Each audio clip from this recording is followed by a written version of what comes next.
Hi all, and welcome to our lab, Learning at Bloomsbury, where our aim is to be able to provide football for all, regardless of the background, ability or financial situation of the players.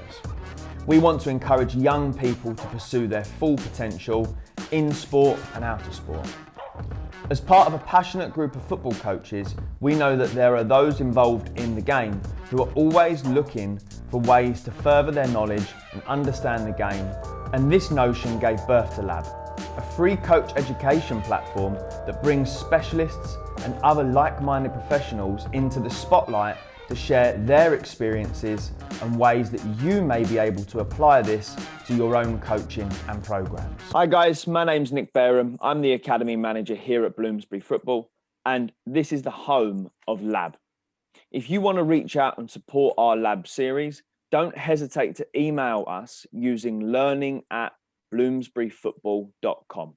That's learning@bloomsburyfootball.com. So going through our topic in the lab with me today is Josh Arnold. Josh, we both coach futsal as part of our program, so I know that you'll have a different perspective to offer on this, and I'm excited to learn a lot more today and to hear what you think. So let's jump in. What do you think of today's lab?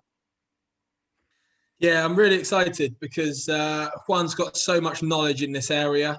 As you mentioned, obviously with us incorporating futsal into our programs, with all players from under 7 all the way up to the under 15s currently participating weekly, I'm sure it's an opportunity for us to learn as well and progress our knowledge and hopefully come up with some new creative ideas for our return to the pitch soon enough.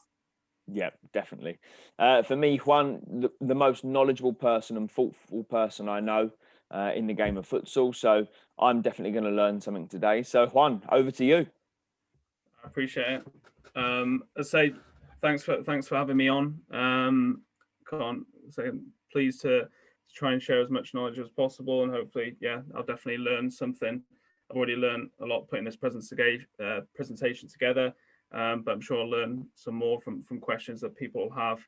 And questions that you guys will have as well. But just a bit of an intro around myself. Half Spanish, half English. I was born in Spain, but raised in Manchester for a few years before moving back. And then moved back to the UK to study at Cardiff. And luckily there, I continued on my futsal journey. I was fortunate to play in the Champions League a couple of times, 3 times, through Cardiff City and Cardiff. And then, as I say, graduated from there, became a full-time architect and sport venue designer, which is what I do at the moment. But on the side of that, I coach currently at ProFutsal London, who are in the NFS1, and at University of Hertfordshire, through which we have a partnership now with ProFutsal London as well. I was coaching a bit of football at Northwood and currently nearly finished my UEFA B football as well. So yeah, be looking to get back into the football side of things and transferring a few of these things over as well at some point. But just a quick introduction to the sort of presentation around using futsal within football, say the futsal clip, and you'll see now in terms of how relatable it is to the football clip, to the same, if not similar, in regards to the mini combinations and the principles around it. But really, we'll run through what futsal is and its relationship with football, where a few of you may not have heard of futsal before. Then the player development through futsal, and what I've tried to do is split it into 4 components, or the 4 corners of the FA. So the tactical, the technical sides, psychological and social, and then the physical side. And then just a quick rounder up in terms of how to incorporate it, combine it within your football programs, and then a conclusion around it as well.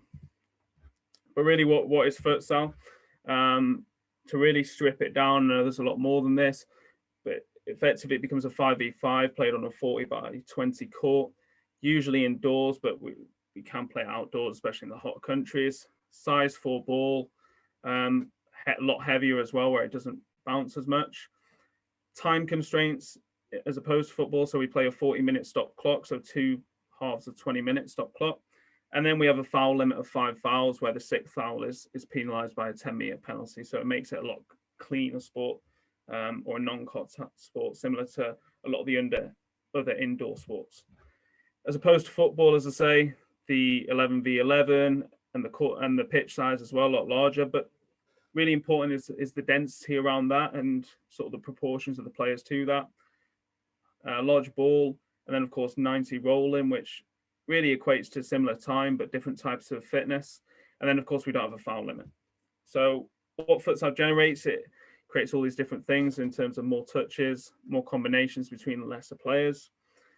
Importance of individual qualities. So if we beat somebody, it all of a sudden becomes a 4v3 and an attacking opportunity. Reduced space can say we need to be more creative with our tactics and individual player decision making as well. And that heavy and small ball creates more touches on the floor and in tighter control, and sort of less time wasted around that, say that stop clock. And of course the reduced fouls creates that. It means we have to be better defenders effectively as well, as both individually and as a collective. But here's a quick intro into, as I say, futsal when it can go right. So in terms of fixating defenders, tight ball control, controlling with the soul, switching the play and controlling the tempo. And a classic, say, back post finish there in futsal as well. So in terms of its relationship with football, let's say we've got football on the left there and then sort of the indoor sports there on the right, and futsal sits somewhere in between them. And it can connect, let's say, to all different types of sports, be it football, basketball, or handball, either tactically, technically, psychological, or socially. It has connectors to all of these. But it's important that it can be distinguished as its own sport as well. I know there's a lot of arguments and debates around this online. Okay. Now, in terms of player development, as we've already spoken about, what it can do, as I say, what these sort of constraints drive is some of the stuff that you just saw in that video. So the use of the soul to control, so we can keep the ball tight, that good body orientation defensively, good dribbling and ball carrying, so we can start to create advantages, defensive laterality. We'll go into these sort of things, and then good reactions and errors to errors. As I say, the court's a lot smaller. Any error can cause a really short transition and can be catastrophic in terms of a goal. And manipulating that space, as I say, really becomes key because of the constraints of that space.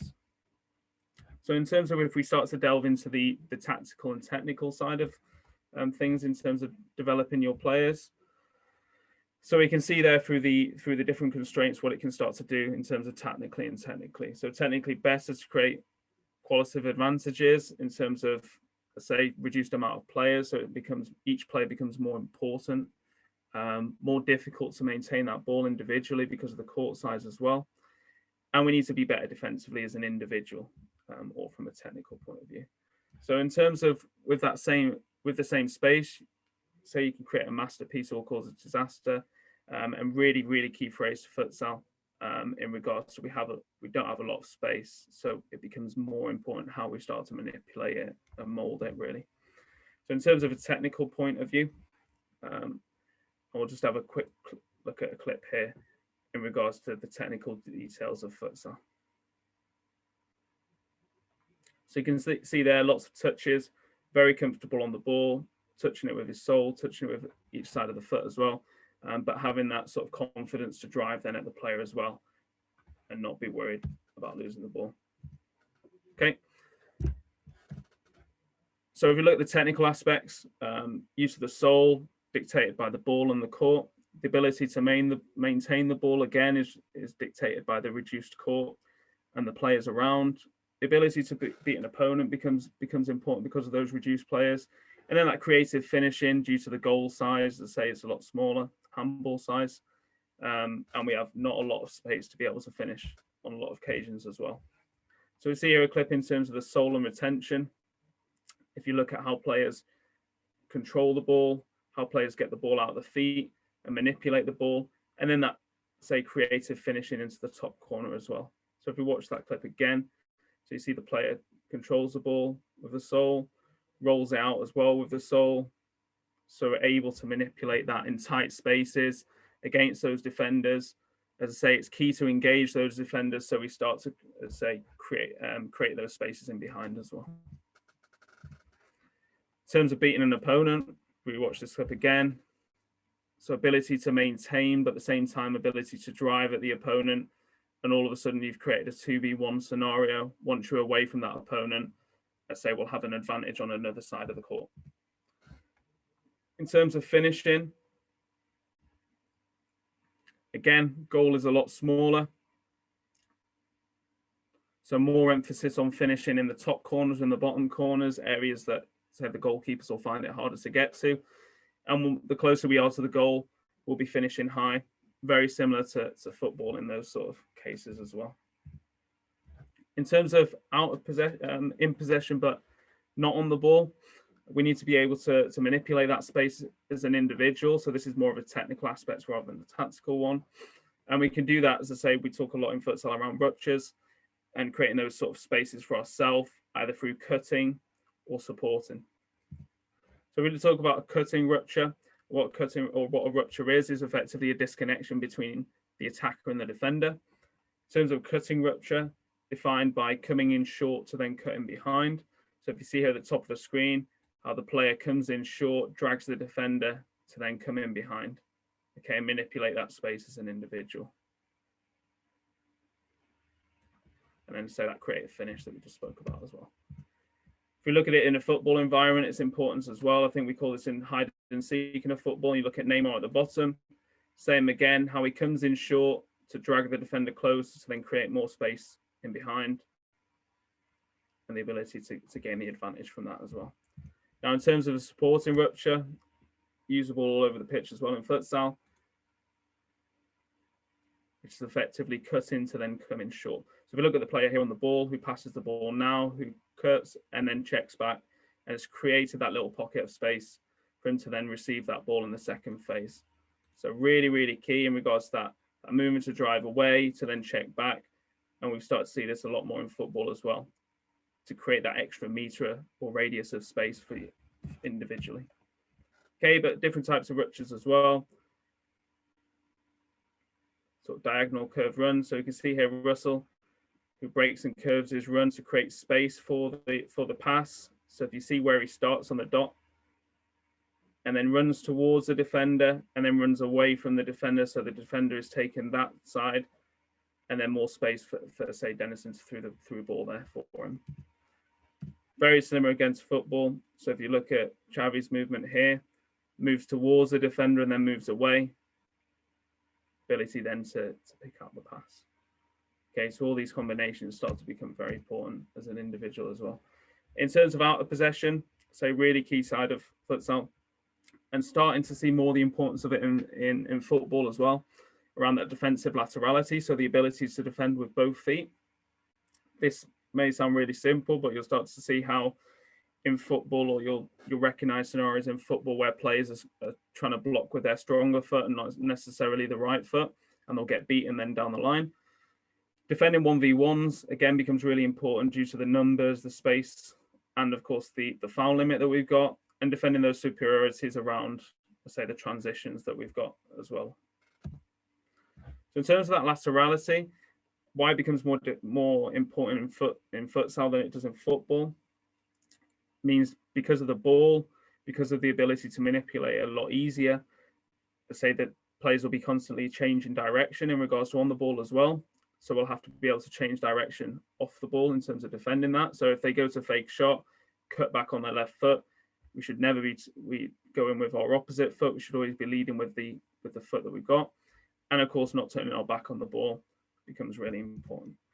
So as we just mentioned, if the player is driving and cutting in for a shot, how many times have you seen in football, if this is a right back and this is a left winger, predominantly right-footed, who's cut in to shoot, that the player will lead with their right foot and then can get caught in terms of with the back, and then they're out of the game. Okay, more prominent in futsal because of the size of the ball, the weight of it becomes more controllable. Okay, so what we want to do is to really coach our players to be able to defend that with their left foot, be able to block that visibly, and if the player cuts back and goes down in the opposite direction, we can adjust a lot more quicker than in this scenario.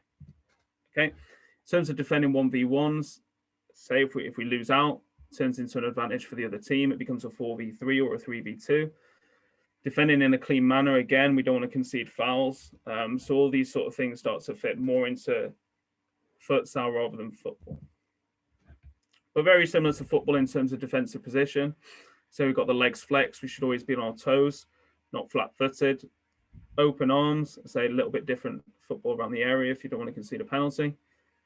One leg in front of the other, so we should always be dictating the players one way or the other. So in case of, in futsal, we talk a lot about the weak foot, so we should always be showing them down the opposite side. Eyes focused on the chest area, and there's a few different coaches will say a few different things. I say, this is my opinion only, is we should always focus on the chest area. That's going to give the best indication of where the player is going to go on the ball. If they drop a shoulder, the chest will still be focused on the area where they're eventually going to go. And then that laterality that we just spoke about as well. So you can start to see these things here in terms of if we start to watch Brian as an individual, how he moves across court to make sure that he's defending with the right leg. Let's say it's a very quick video, but you'll start to see here JK's movement towards the ball. He's moving, and then you'll see Brian moving there.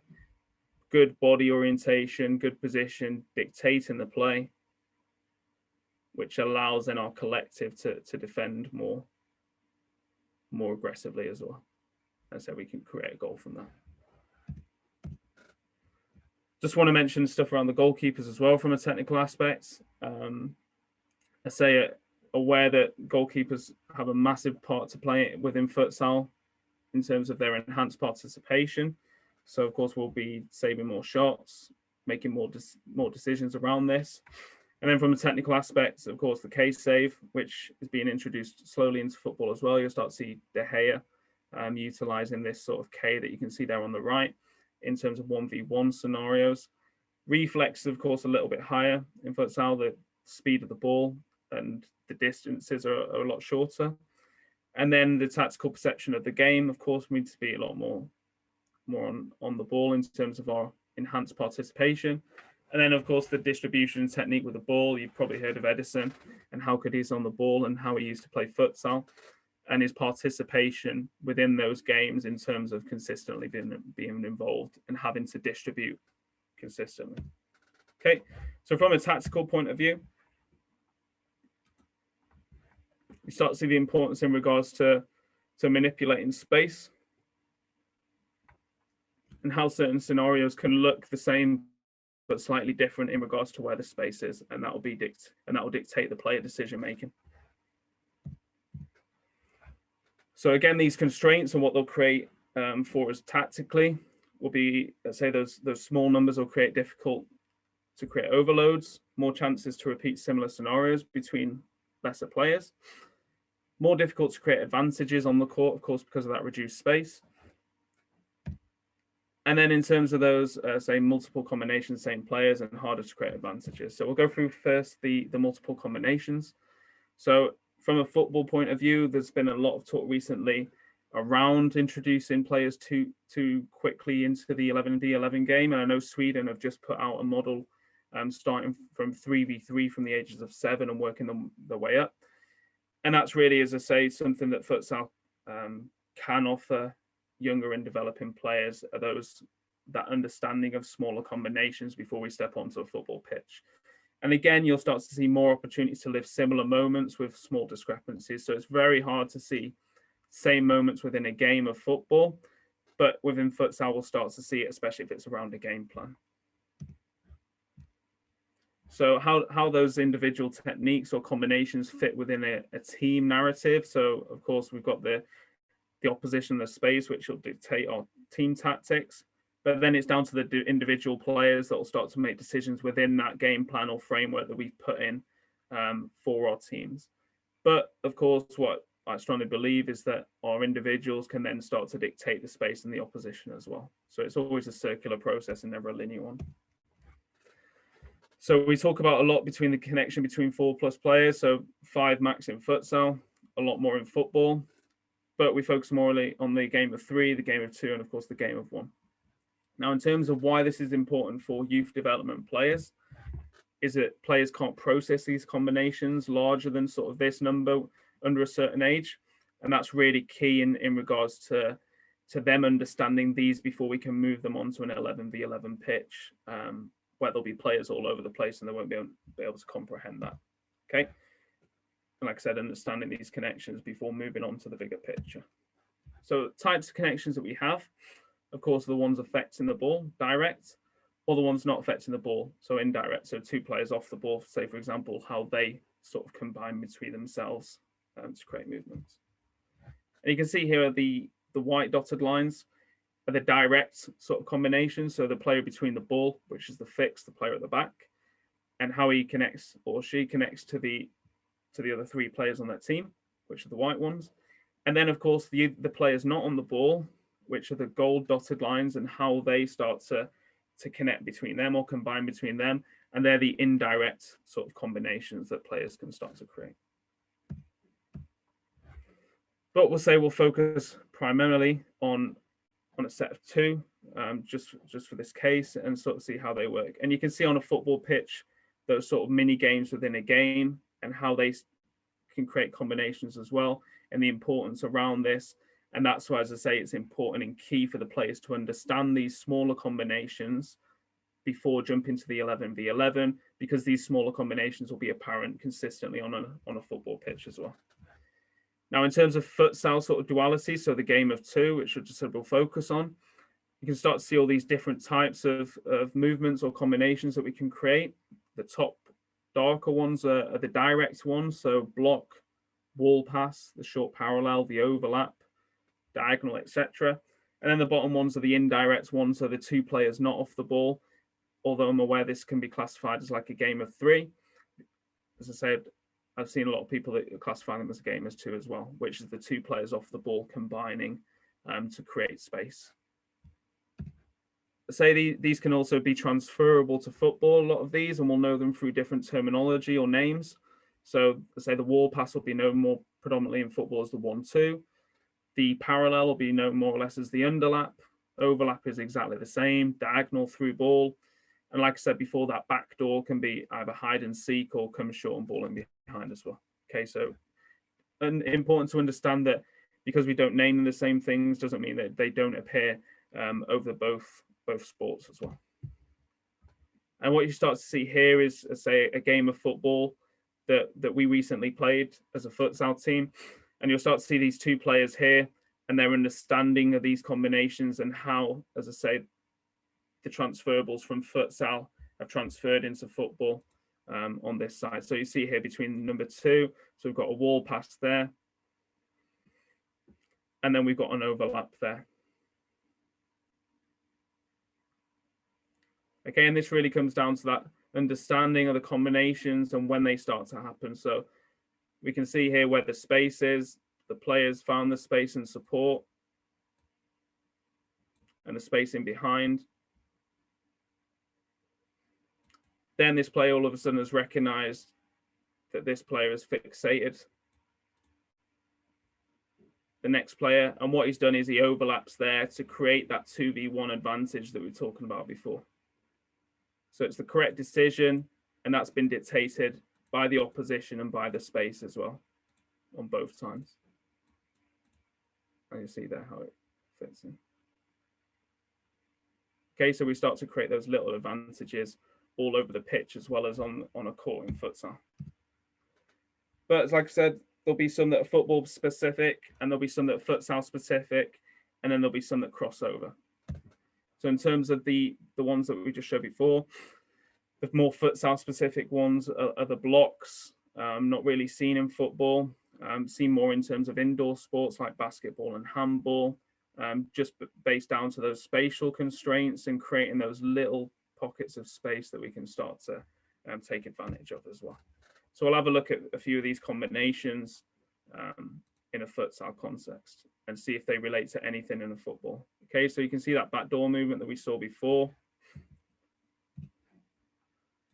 The wall pass. So we'll see here in terms of that 1-2.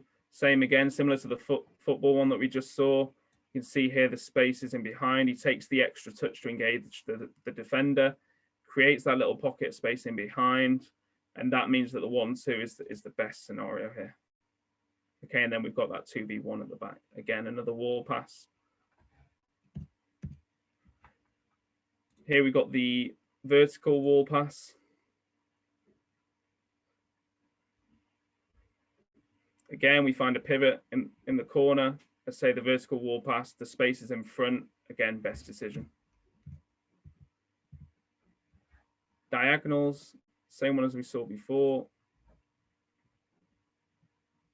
So opening up that space and attacking the shoulder of the defender and then receiving that through ball. Overlaps, and overlaps can be horizontal or vertical. In this case, again, that player's fixated that defender 1v1. This player recognizes the 2v1 opportunity, and they are quick to exchange there defensively. But like we said, we've already caused an issue there for the players in terms of that exchange, and you saw that in the football video before. Blocks, as I said, this is more futsal specific, and you'll start to see how our player now creates an shooting opportunity for this player. So recognizes the player here, recognizes he's going to fix that player, and all of a sudden can see that there's a potential opportunity, and it means that this defender now has a choice to follow or to jump out. But what we do is he creates the shooting opportunity there. It's a really simple and effective way to create those advantages or numerical advantages. So a 2v1, momentary 2v1 to create a shot. Again, blocks doesn't have to necessarily just be for a shot. It can be for a pass. So here you can see here, the number 6, as he back heels it, he blocks this player. And what he does, he opens up a passing line there for the ball into the pivot again. And he creates opportunity from that as well. So it doesn't have to be a full-on block. It can be a screen as well. In terms of the indirect combinations, so really important in football if we're looking at centre midfielders as well, or striker in a false 9 or a midfielder, and how the striker starts to drop and the player will then attack him behind. So very similar to Harry Kane and Son. So we see here how these two players now, this player's just passed it in here, and these two players now will swap positions. So this player comes into the middle and this player goes out wide. And then you'll see again, this player passes the ball, this player will come into the middle, and this player will go out wide as well. So indirect combinations in regards to those two players that are not on the ball starting to move simultaneously. So it's harder for defenders to follow. So if we look here at the defenders, by this player moving in here, it causes a big issue in regards to this defender being able to see which player's coming in. And same again, you'll start to spot now as he passes, he cuts here. So we talk about that rupture. So drags the defender to then come inside, and now let's say they've got a defensive error exchange, and we've created that opportunity from that, which then turns into a goal. Okay, so it doesn't necessarily always have to be the players on the ball moving. It can be the players off the ball. And like I said, what futsal does, it gives you more opportunity for that, and it makes it more important that these players off the ball are starting to move in between themselves as well, to create those advantages. Again, curtains. So if that was an indirect curtain, creating space for another player behind. So again, the two players off the ball. So in this case, a free kick, but you can see similar to a block, but in this case, the player is curtaining there for passing behind that. So that's why we call it a curtain. You're putting yourself between the player and the ball. And what it's creating is an opportunity for this player here to receive the ball. So you see that in terms of football with third man runners in possession and stuff like that. So the ball could go here and then pop it into this player that's just run through.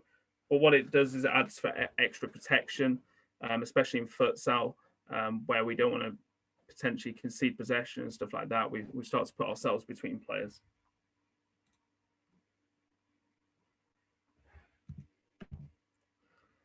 And like I mentioned before, what we'll start to find is with certain game plans and certain teams, we'll start to realize the same opportunity to relive sort of the same moments, but with slight discrepancies.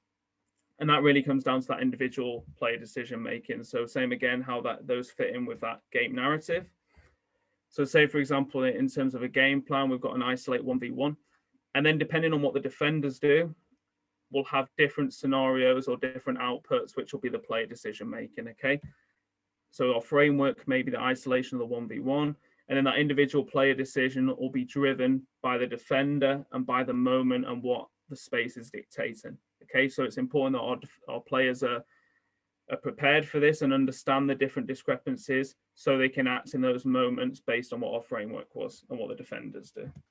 Okay, so we'll start to see now in terms of finding that corner, how the player acts there. And then similar scenario again.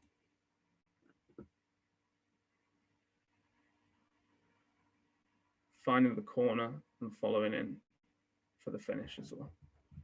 Okay, so like we said before, say for example, if we have a player in the corner, in this case, if the player is deeper, the space will be there in front.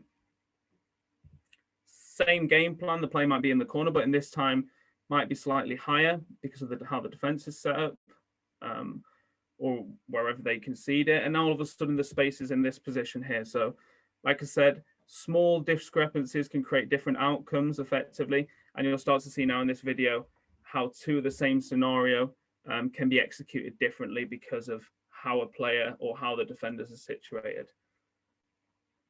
So here we talked about the player being higher up the court. The space is here and behind.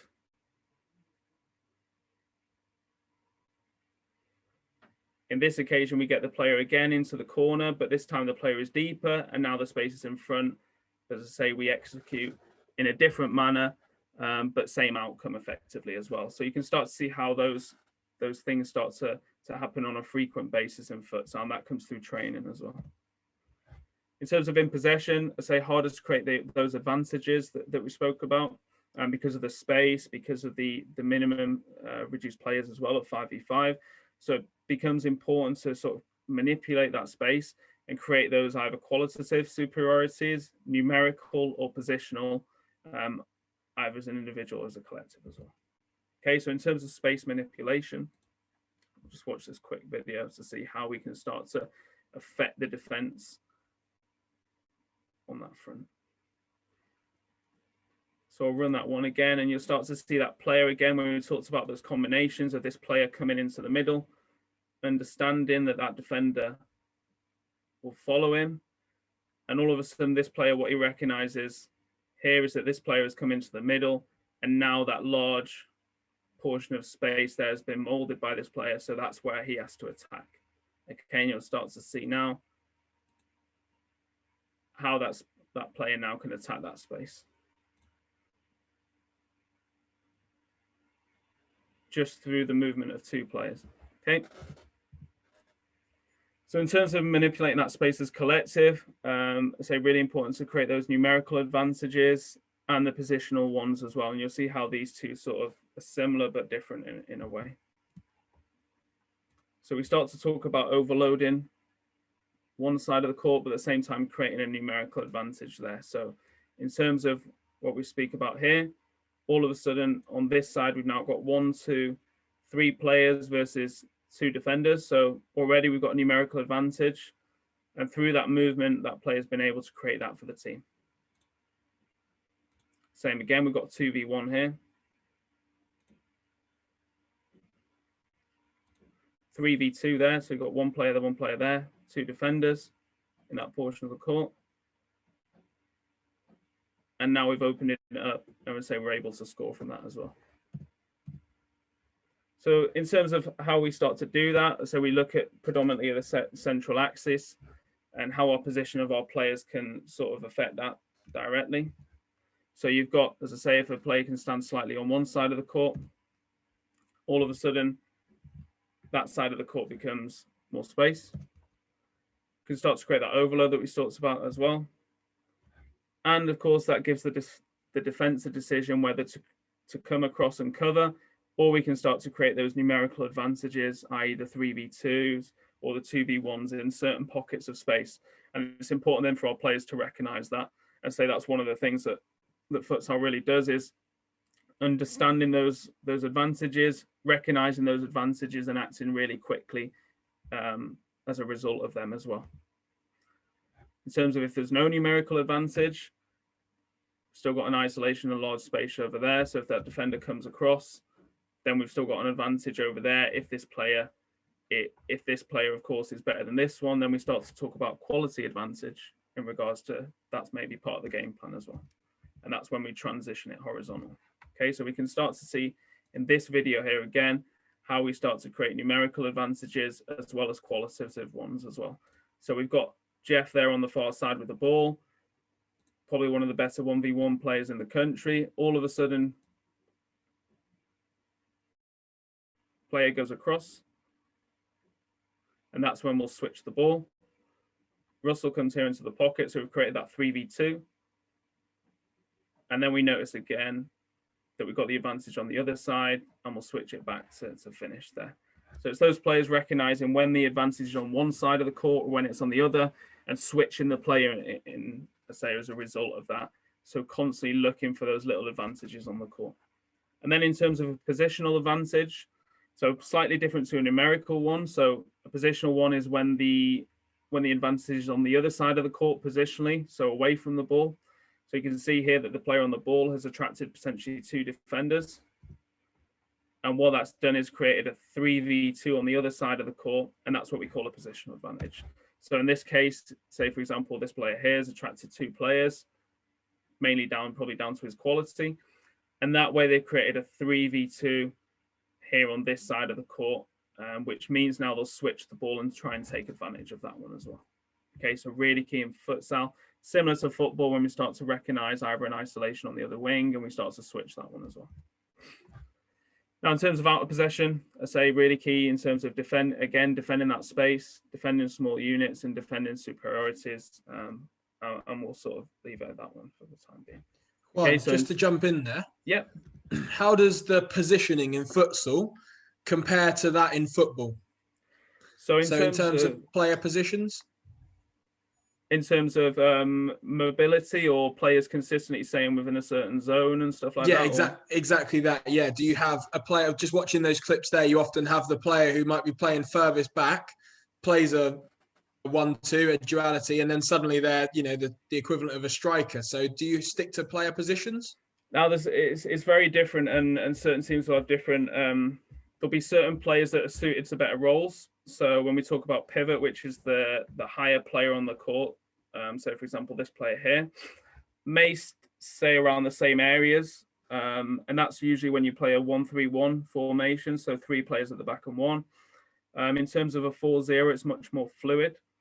And I say it's slightly different to football in that respect, where players are dominating the whole of the court and will need to dominate areas in all of the court, as opposed to in football, you usually have zones and stuff like that. Now, I know that Guardiola's pushed more towards positional play rather than player pace. So in regards to, you'll see players swapping positions, but there'll always be a player in a certain area. And I think that's very similar to futsal, that you'll want players in certain areas, but it doesn't necessarily need to be a certain player. It just means that a player has to be there. So if you start to look at, say, for example, the Cancelo roles and stuff like that, where he's floating around, but he will have to be in a certain area on the court. And that's what as I say, that's more or less where we look at.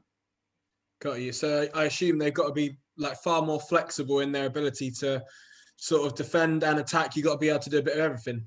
Yeah, 100%. I'd say you need to be able to be the player on the wing that can fix a player and control the tempo. You need to be able to find that pocket or be able to hold the ball and do the 1-2 and all that stuff, or you need to be able to hold it in the corner as a pivot in certain occasions as well. So as I say, it's very varied as opposed to football or where football was 5-10 years ago.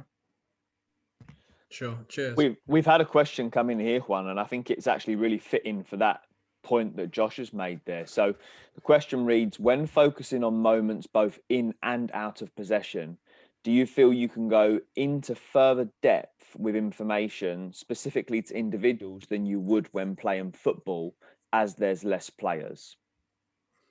Yeah, 100%. I think that, and I'll get onto this point at the end of this sort of the presentation, but I do think as a coach and not just as a player perspective point of view, I think it's really important to work with smaller combinations of players before you go into bigger combinations with players, and that's more potentially down to the ability to transfer that information to players as well. So whether you're working as a 1, 2, and 3, as opposed to if you jump in now with 11 aside, within a session, you've got to be telling a striker what to do, or a winger what to do, a centre back what to do, and you'll have to pick your moments more specifically, as opposed to futsal.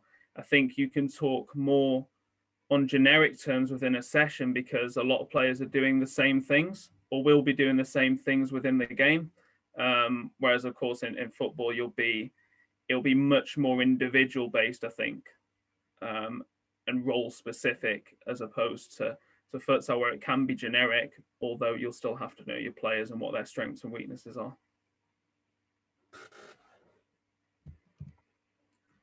Now, in terms of psychologically, so we'll have a quick look at this sort of transition and goal before we touch on the psychological elements of futsal and what it can offer to football. But you can see how we can go from one end of the court to another in a matter of 3 or 4 seconds.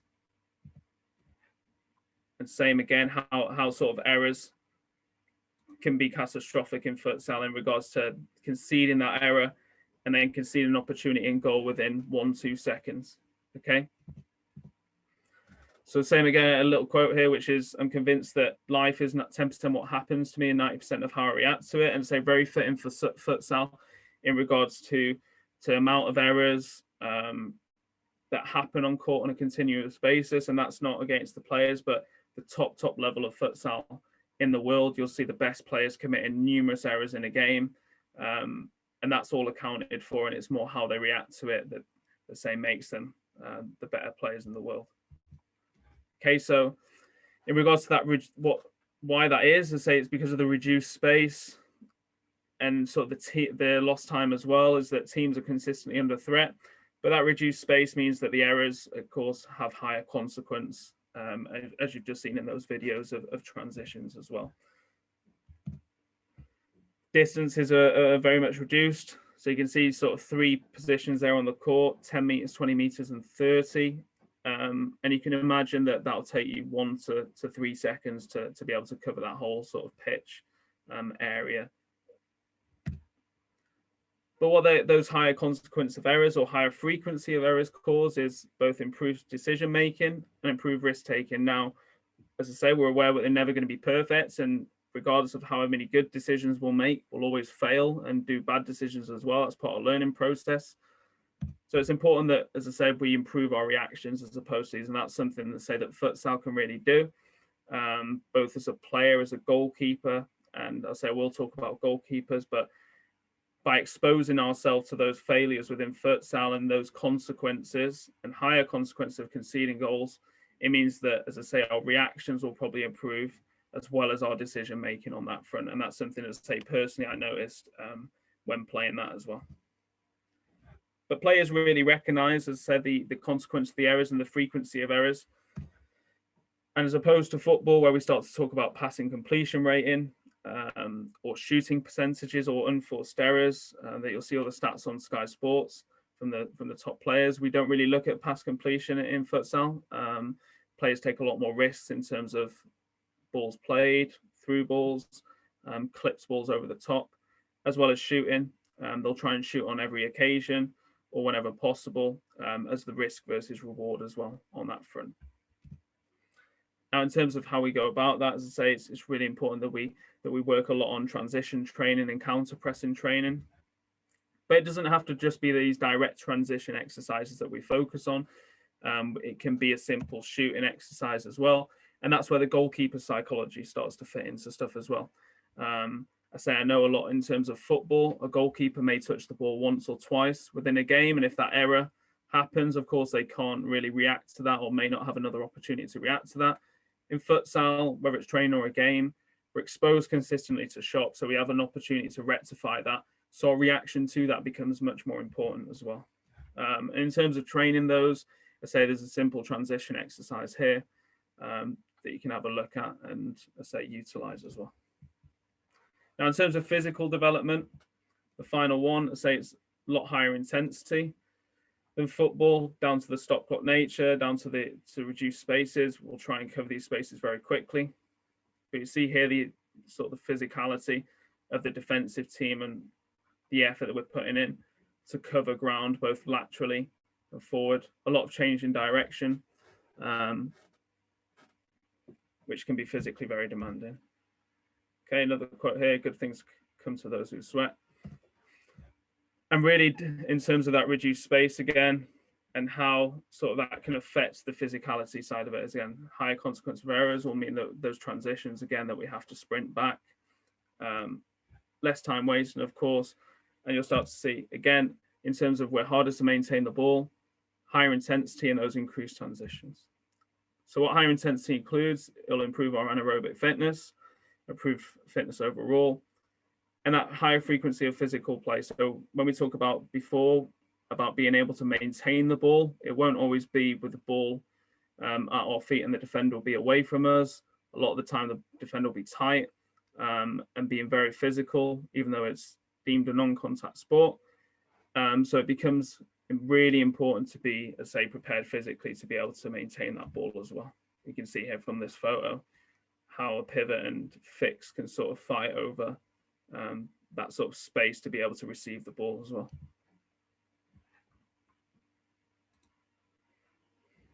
Again, blocking, massive part of futsal, and you'll see here how fitness can play into it.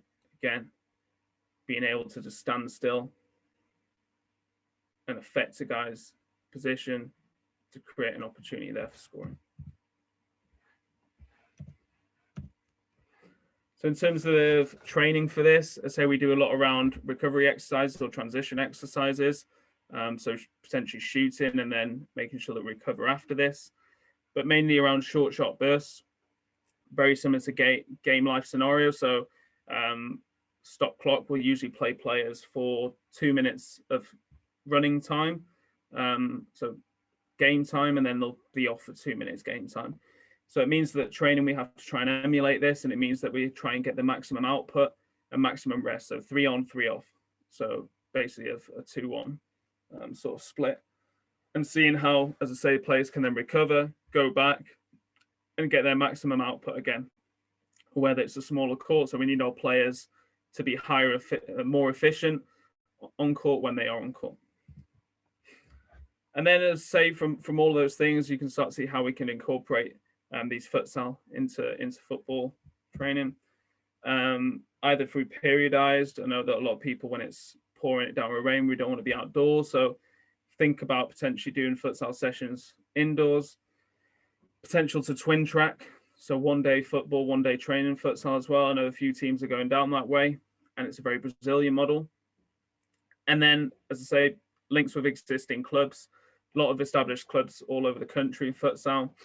Ring them up. I'm sure they'd be more than happy to help come down, volunteer to deliver a session and all that stuff. And as I say, it's ability then to learn for coaches and for players as well. And that's a really key message from this, is that the conclusion is, should we just use futsal to develop players, or can we use it to start to develop coaches too? And it fits into that question before about those combinations. Do we as coaches also understand these individual techniques and these smaller combinations, so we're able to relay these to the players? And do we understand those mini games on a pitch rather than just talking about the generic tactics? So we can really, really help dictate our players on a football pitch as well as a futsal court as well. So really key message that I think all coaches should delve into the smaller sided game principles, even whilst they're, say, developing themselves as 11v11 coaches. But really important to conclude as part of the presentation is that we need to understand which sort of principles and concepts cross over from futsal to football and different sports as well, and which don't, which are, I say, predominantly football, which are predominantly futsal, and sort of utilizing the best ones that we can in both. And you'll start to see again, what I would say is use futsal however you want to use it. So if you want to use it as a development tool for football and tie it in with basketball, handball, and all those things, or if you want to utilize it as your own sport, that's completely down to you. And it should offer the opportunity for both types of people. But I would say use it in its natural context, so you do get those principles that we've already spoken about, and you can see here how those constraints really fit into the principles So it's key that if we want a player to control the sole of his foot or practice that we utilize the hard surface, the hard ball, all those stuff before we can then potentially start bringing it in a football environment, which, as I say, I know a lot of players do now as well. But that's it from me. As I said, we've got all the links to different things that they're involved in at the moment, my personal details, ProFutsal. If you're interested in studying at University of Hertfordshire and combining it with a futsal scholarship, the Futsal Premier League, which will be for youth and adult provision as well, outdoors at Westway in London. If you've got a football youth team that wants to be involved in that, or a adult football team that wants to be involved in that, contact us. And then, of course, we'll be providing, and we're currently in the midst of setting up a futsal coaches platform, which is on the court, where you'll be able to obtain both expert analysis on futsal as well as sort of a beginner's guide and beginner's sessions for futsal. For those of you that don't want to just get involved in futsal, but want to deliver a futsal session as well within a football context. So yeah, that's it from me. Thanks. As expected, Juan, a lot of food for thought and a fantastic presentation. So thank you very much. Before I hand over to Josh with questions, I've got one here from our audience.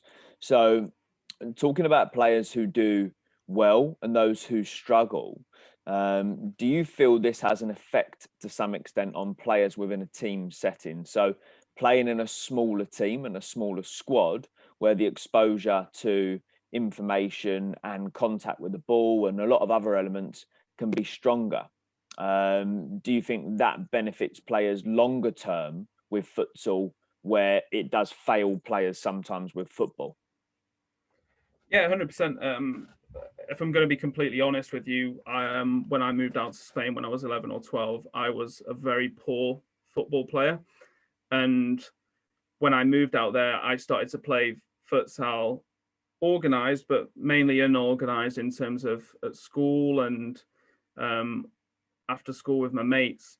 And what I started to notice over a period of time is that although I was very weak to begin with, these sort of principles of futsal and that putting me into uncomfortable situations where I'd be 2v2 or 1v1, I actually started to manipulate the ball a lot better.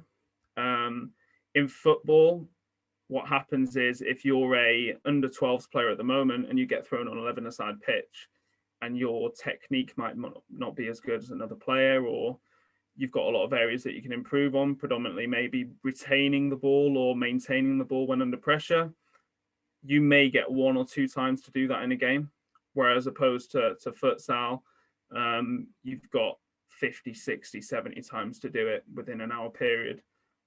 So what it means is that you may lose the ball those 60 or 70 times that you get it the first time that you try futsal, but I guarantee you within 2 months, you won't lose it that many times. You may only lose it 30. So you start to see, I think it's important to put players into very uncomfortable positions.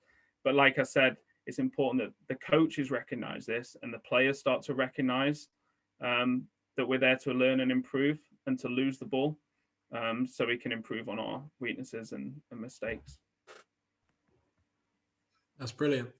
In terms of like the psychological aspects, do you see futsal developing a different kind of person? Because you have to show that determination to fight back, win the ball back. There's obviously in football, we often see players giving up if they lose the ball, or, those characteristics that we might not want to see. Do you see futsal creating a different kind of player? Yeah, it's a really interesting concept, and it's actually something that I say personally I am trying to look more into through individual studies as well, which is if you take an outfield player, say for example a striker, which is they're used to losing the ball on a football pitch or getting beaten 1v1 on a football pitch, the consequence of that is very, very small. It may lead to a goal, but that'll happen once every so often. Whereas if you lose the ball, and what we start to see is if a football team is playing futsal, is that that player may lose the ball on a futsal court, and then they realize that the goal's only 20 meters the other way. They'll lose the ball, the other team will attack, and it's the 3v2 or 2v1, and it's a basically 50% chance of scoring. And then if you, like I mentioned before, for me, one of the biggest ones is a goalkeeper. and looking at, say, for example, again, we talk about being on a football pitch and how a goalkeeper can sort of concede a goal, and that's it. Or make a mistake and they'll concede a goal and they can't rectify that mistake at all again in the game. Whereas within futsal, whether it's a game or in training, you're going to have more chances to rectify those mistakes, or say you've got to learn to deal with that mistake because you'll be needed again within that game at some certain point. So what it does is it challenges your mindset of recovering from both failure in the moment, but failure overall, and adapt to that and adapt to it very quickly. Because if not, it will continue to happen within the same game. I think that's brilliant. And in terms of the physical aspect, I know you touched on it, but do you have any idea approximately how many touches would you be getting in a game of futsal? And maybe your personal opinion, how does that work rate compare to football? Oof. In terms of, I wouldn't be able to give you a number. I know that, say, for example, the density of a futsal pitch is the equivalent of playing a 57v57, I think, on a football pitch. So you can start to imagine the spatial constraints and how many touches you are probably going to get. And then the second part of your question, in terms of work rate, again, it includes the importance of on the ball and off the ball. You're part of a small collective that you're very important on the ball in that collective, and you're very important off the ball in that collective.